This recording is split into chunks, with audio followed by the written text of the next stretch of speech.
I'm 32 female and was married to my husband, 34, for 8 years. We met when I was 22 and just out of college, working my first real job.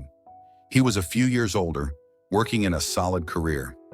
Back then, I thought I hit the jackpot.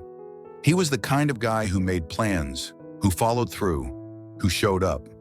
He helped me put together my first apartment furniture, came to meet my parents right away, remembered small details about what I liked, and surprised me with them.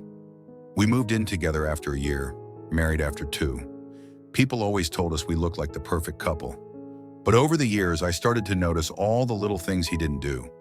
He'd leave the lights on when he left a room, leave his socks on the floor, sometimes forget a text or not check in when I thought he should.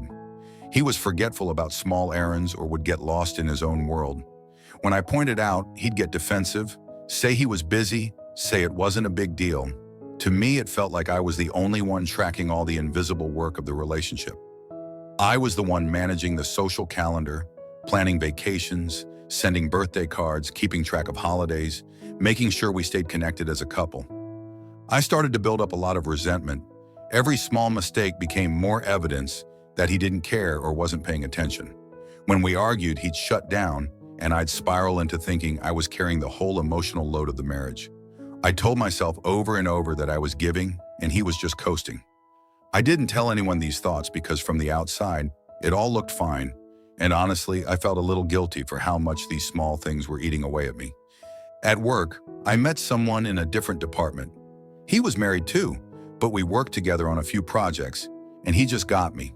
We started texting about little things during the day, checking in late at night. I never thought I'd be the kind of person who blurred those lines, but it happened so slowly, I barely noticed at first. We shared frustrations about our marriages, about feeling unseen or unappreciated. He said his wife was pregnant, but they were disconnected, fighting a lot. I told him about all my little grievances. The emotional connection became the center of my life. I'd check my phone constantly to see if he texted. I'd go to work excited just to be near him. We were careful because of his wife, but our connection was undeniable. We crossed physical lines a few times, just long hugs, touching hands. Moments where it was obvious we both wanted more, but were too scared to fully act on it. Nothing sexual. I wanted more, but he was hesitant. He'd tell me he was torn, that his wife was having his baby, that he was confused. Meanwhile, at home, I was pulling further away from my husband. I sat him down and told him I didn't feel in love anymore. He was shocked, heartbroken, blindsided. He asked if there was someone else, and I lied and said no. He begged me to go to counseling. I agreed, but I was only half in. In my mind, I was already gone. I was fixated on this other man, this idea of real love, overwhelming love, once-in-a-lifetime love. Counseling felt like stalling, but I told myself it would soften the blow later when I left. We kept going to sessions, but I was already planning my exit. I imagined a life where I'd finally be fulfilled, finally with someone who saw me, who appreciated me the way I wanted to be appreciated. I thought leaving would be liberating, like taking a breath after being underwater for too long. One Monday morning, I handed him divorce papers. I'll never forget the look on his face. He looked like I had kicked the floor out from under him. He asked if there was anything he could do, if this was really what I wanted. I told him yes, unwavering. I remember how I was thinking I was being brave, thinking I was finally choosing myself. After I left, I felt euphoric for the first couple of weeks. I started seeing my affair partner more openly. We'd go out, stay late after work, share drinks, and I never felt more alive, like I'd shaken off years of frustration. But it didn't last. His wife had the baby, and suddenly he was less available. He'd cancel on me, stop responding as quickly, tell me he needed to be home more. I'd get frustrated, push him for time, and he'd pull back. We started having small fights where he'd tell me he had responsibilities now and no longer could run to me at a moment's notice like a dog in heat. My friends who had been supportive at first started distancing themselves. Some of them quietly judged me for how everything happened, even though they were the most vocal about me needing to leave my husband for my happiness. Others were polite but stopped inviting me to things. My family was polite but short with me on the phone. I told myself it was fine, that they just needed time, but I felt more and more alone.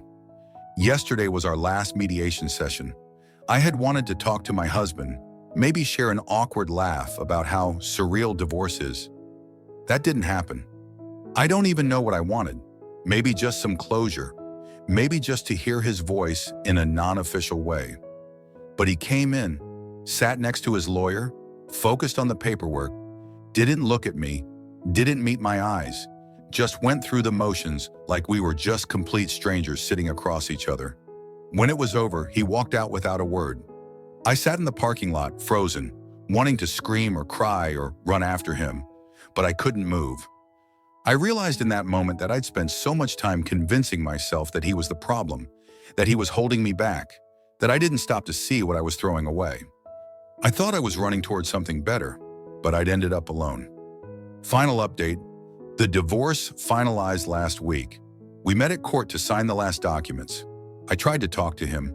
I got teary-eyed, told him I realized I'd been wrong, that I wanted to work things through, that he was the best thing to ever happen to me. He looked at me completely blank, gave a small shrug, and walked away. I stood there silently crying, feeling pathetic, feeling like I'd hit a wall I couldn't get past. Afterward, I texted AP, I know, but hey, I get lonely too, that it was over and I needed him. 2 blue check marks, no reply for 4 hours. He finally called, voice low so he wouldn't wake the baby. He said he was glad my stress was done, but he couldn't talk long. I asked point blank if he planned to leave his wife. Silence, then he said he loved his child and didn't know what separation would do to his career and custody. He said maybe I should use this time to find myself. I hung up. He hasn't called back. I muted our chat. I have stopped pushing him because I got tired of the one-sidedness. I don't want to have to force a man to have me. I should be won like a trophy. I think part of me knew months ago that this wasn't going to turn into anything real, but I clung to it because I didn't want to face the mess I'd made.